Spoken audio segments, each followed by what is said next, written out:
Welcome to chapter 15. This is mini lecture 4. This is our last mini lecture for this chapter.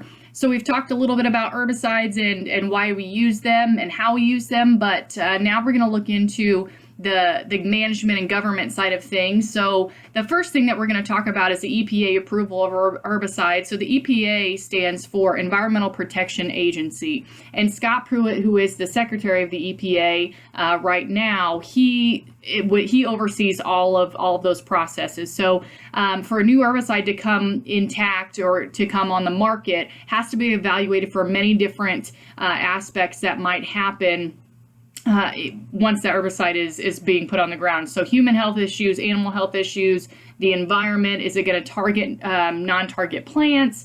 And then it has to be then registered with state agencies. And then those state agencies can approve or decline those herbicides if they want or not want them to be sold in that state.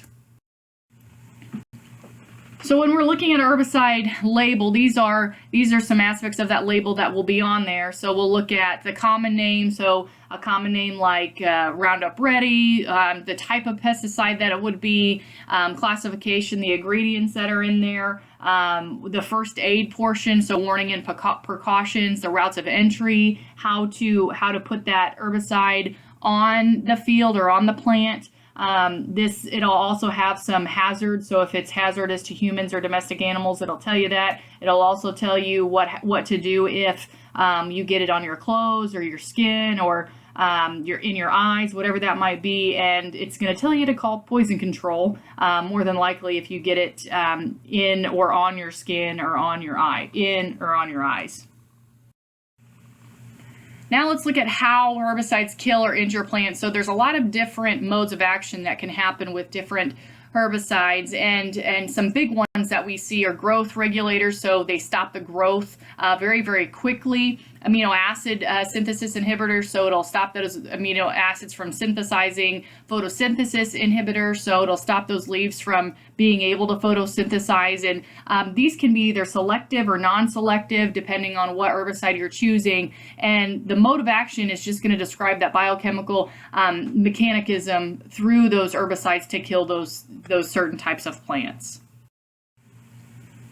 All right, now let's look at how we apply this herbicide as far as time. So we have 4 major time ways to apply herbicide from pre-plant to post-harvest. Pre-plant is going to be before any seed is even in the ground. You will just throw that herbicide down on the ground to get rid of those weeds before those plants are even put into the ground. Pre-emergent, it's right after you seed in that seed. Post-emergent is when that seed has emerged. And then post-harvest is after the harvest is done. And this can help or hurt depending on when that growth stage or that development stage is starting to happen. So it's really important to talk with the people that are spreading the herbicide, and it's really important to do this before any of these become a major issue. Because if you spray herbicide, if you spray a pre-emergent after that seed has already emerged from the soil, that could kill your whole entire plant. So that's not good, and we need to make sure that we know the difference between each 4 of those.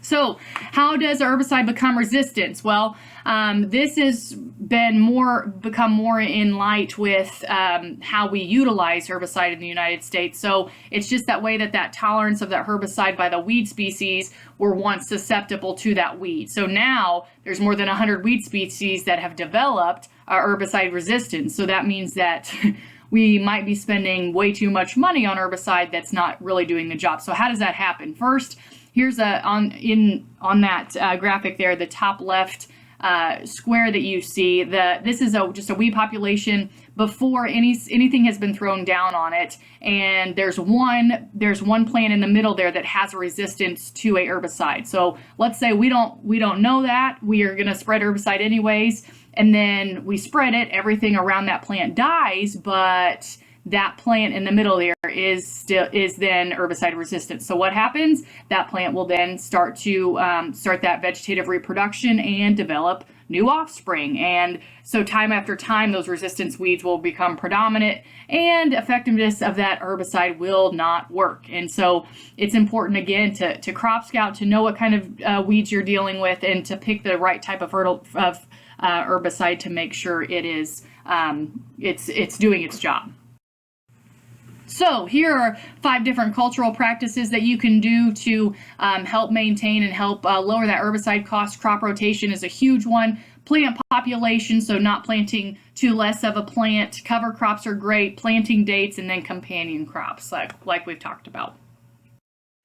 So biological weed control, these are organisms, or we can call them agents as well, like disease or insects or animals that we use to reduce or eliminate the population of those weed species, because they're going to feed on the weeds, not the plants. So a good example of that would be a flea beetle that feeds on a leafy spurge.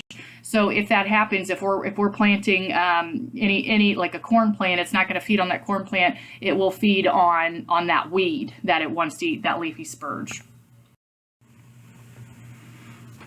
So here are 2 different ways that we can control weeds mechanically. We use tillage or mowing.